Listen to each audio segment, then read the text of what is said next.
Hello everyone, আসসালামু আলাইকুম। আশা করি সবাই ভালো আছেন। ওয়েলকাম করছি আমার নতুন একটা ভিডিওতে। এই ভিডিওতে আমি শেয়ার করব আপনি কিভাবে বাসায় বসেই আপনার চুলের ব্যান্ড নিজেই তৈরি করতে পারেন। এই জন্য আপনাকে লাগবে 14 বাই 7 ইঞ্চি একটা কাপড়। সেটাকে দুই পাশ থেকে আটকিয়ে নিতে হবে, মানে সেলাই করে দিতে হবে। তারপর সেটাকে ভালো মতো উল্টিয়ে এটার প্রস্থ বরাবর আবার সেলাই করে নিতে হবে। সেলাই করা হয়ে গেলে আবার সেটাকে উল্টিয়ে দিতে হবে। এভাবে উল্টানোর পর সেলাইয়ের অংশটুকু মাঝ বরাবর দিতে হবে যাতে সেটা হাইড হয়ে থাকে। এরপর আস্তে আস্তে করে কুচি করে নিতে হবে। কুচি করে সেটাকে সুই সুতোর সাহায্যে আলতোভাবে সেলাই করে দিতে হবে। এমনভাবে সেলাই করতে হবে যেন সেলাইয়ের সাথে কুচিগুলো খুব সুন্দরভাবে একটার পর একটা লেগে থাকে।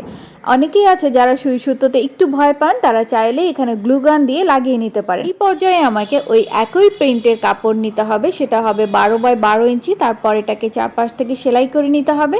সেলাই করা হয়ে গেলে এটা 4 কোণা বরাবর এক কোণা থেকে মাঝখানে কাপড় রাখতে হবে।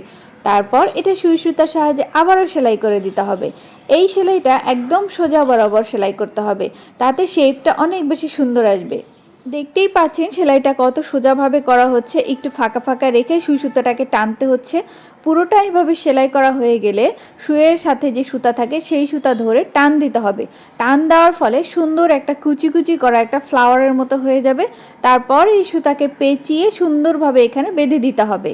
এই পর্যায়ে বাঁধা হয়ে গেলে আগে বানিয়ে রাখা একটা সুন্দর ছোট কাপড়, সেই কাপড়টার সাথে এটাকে অ্যাড করে দিতে হবে, মানে আবারও এটাকে সেলাই করে আটকিয়ে দিতে হবে। দুটো কাপড়কে আবারও একসাথে সুতার সাহায্যে সেলাই করে ভালো মতো আটকিয়ে দিতে হবে। আটকানো হয়ে গেলে ছোট একটা কাপড় 3/2 ইঞ্চ পরিমাণ নিয়ে সেটাকে সুন্দরভাবে ভাঁজ করে সেলাই করতে হবে। সেলাই করার এই পর্যায়ে একটা রাবার ব্যান্ডের সাহায্যে বানিয়ে রাখা সুন্দর যে দুটা ফ্লাওয়ার ছিল সেটার সাথে বেঁধে দিতে হবে। এই কারণে যে সেলাইয়ের যে অংশটা সুতাটা সেটা হাইড হয়ে যাবে খুব সুন্দরভাবে। দেখতেই পাচ্ছেন কি সুন্দরভাবে এটাকে কাভার আপ করা হচ্ছে। এভাবে যদি আপনি বাসায় বসেই আপনার চুলের ব্যান্ড বানান, কেউ বুঝতেই পারবে না এটা আপনি নিজে বানিয়েছেন। রাবার ব্যান্ডের সাথে এটাকে সুন্দরভাবে আবারও সেলাই করে দিতে হবে যেন কোনোভাবেই না ছুটে যায়। রাবার ব্যান্ডটাকে সুন্দরভাবে সেলাই করে আটকিয়ে নেওয়ার পর আমার হেয়ার ব্যান্ডের ফাইনাল লুক হচ্ছে এটা। সো দেখতেই পাচ্ছেন কত সুন্দর হয়েছে হেয়ার ব্যান্ডটা।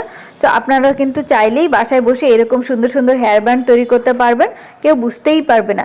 আজকের ভিডিও আমার এই পর্যন্তই। প্লিজ আমার চ্যানেলটাকে সাবস্ক্রাইব করবেন, লাইক অ্যান্ড কমেন্টস করতে ভুলবেন না। দেখা হবে নেক্সট ভিডিওতে। আসসালামু আলাইকুম।